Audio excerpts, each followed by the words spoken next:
Hi everybody, Mrs. Foot here. I'm going to read you the book Owl Moon, and the author is Jane Yolen. So she wrote the words, and John Schoenherr is the person that drew all the wonderful pictures in the book.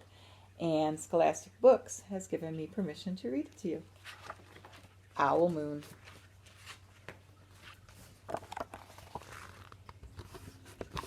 It was late one winter night, long past my bedtime, when Pa and I went owling. There was no wind. The trees stood still, like giant statues, and the moon was so bright the sky seemed to shine.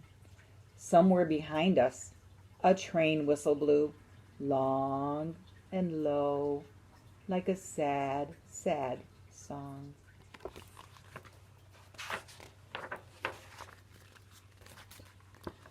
I could hear it through the woolen cap that Pa had pulled down over my ears. A farm dog answered the train, and then a second dog joined in. They sang out trains and dogs for a real long time, and when their voices faded away, it was as quiet as a dream. We walked on toward the woods, Pa and I.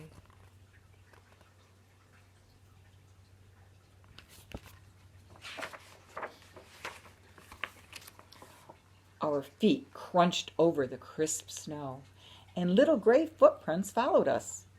Pa made a long shadow, but mine was short and round. I had to run after him every now and again just to keep up, and my short, round shadow bumped right after me. But I never called out. If you go owling, you have to be very quiet. That's what Pa always says. I'd been waiting to go owling with Pa for a long, long time. There's their shadows and their tracks in the snow.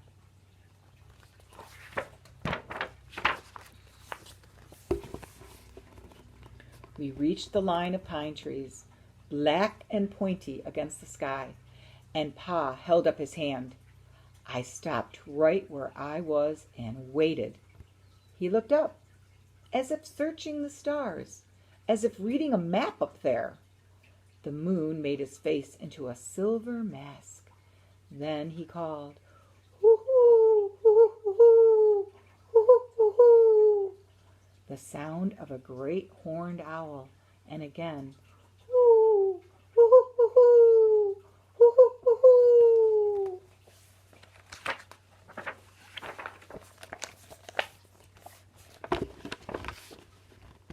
Again he called out, and again. After each call he was silent, and for a moment we both listened, but there was no answer. Pa shrugged. I shrugged. I was not disappointed. My brothers all said, sometimes there's an owl, and sometimes there isn't.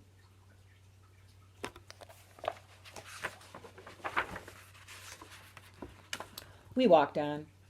I could feel the cold, as if someone's icy hand was palmed down on my back, and my nose and the tips of my cheeks felt cold and hot at the same time. But I never said a word. If you go owling, you have to be quiet, and you have to make your own heat.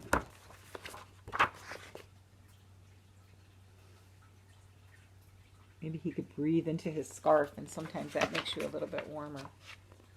We went into the woods. The shadows were the blackest things that I had ever seen. They stained the white snow. My mouth felt furry, for the scarf over it was wet now and warm. I didn't ask what kinds of things hide behind black trees in the middle of the night. When you go owling, you have to be brave.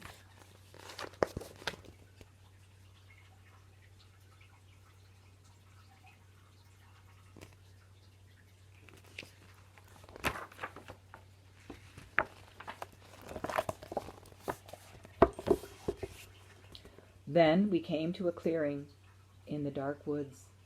The moon was high above us. It seemed to fit exactly over the center of the clearing and over the snow below it. It was whiter than milk in a cereal bowl.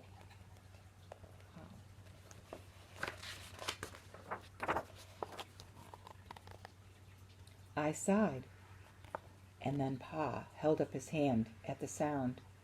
I put my mittens over the scarf over my mouth, and I listened hard.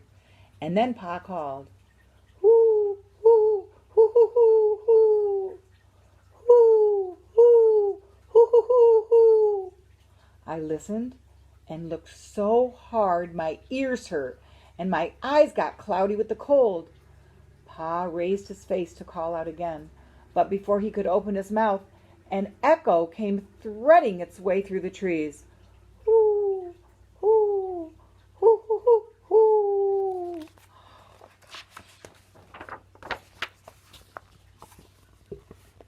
Pa smiled back.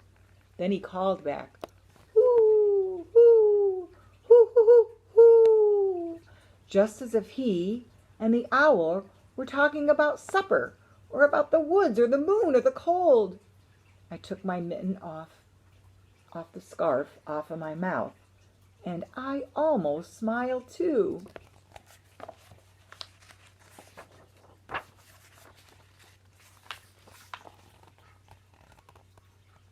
The owls came closer from high in the trees on the edge of the meadow. Nothing in the meadow moved. All of a sudden, an owl shadow, part of the big tree shadow, lifted off right over us. We watched silently, with heat in our mouths, the heat of all those words we had not spoken. The shadow hooted again. See if you could see it. I don't know if I let you see that. There it is. Coming from the trees. I said hoo-hoo like an owl. Oh, I gotta show you this whole page. Pa turned on his big flashlight and caught the owl just as it was landing on the branch. That's so exciting. For 1 minute, 3 minutes, maybe even 100 minutes, we just stared at each other.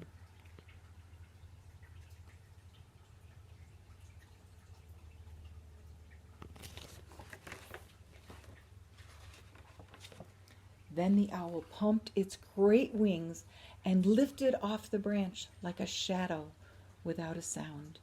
It flew back into the forest. "Time to go home," Pa said to me. I knew then I could talk. I could even laugh out loud. But I was a shadow as we walked home.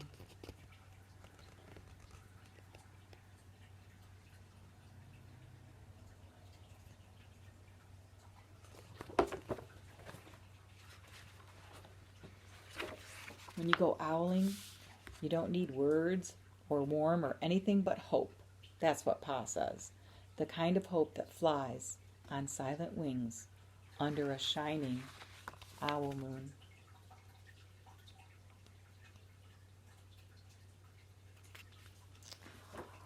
I hope you liked that story. It was a really good one to read to you today. So I will be back again with another book tomorrow. Have a super night, everybody. Bye-bye.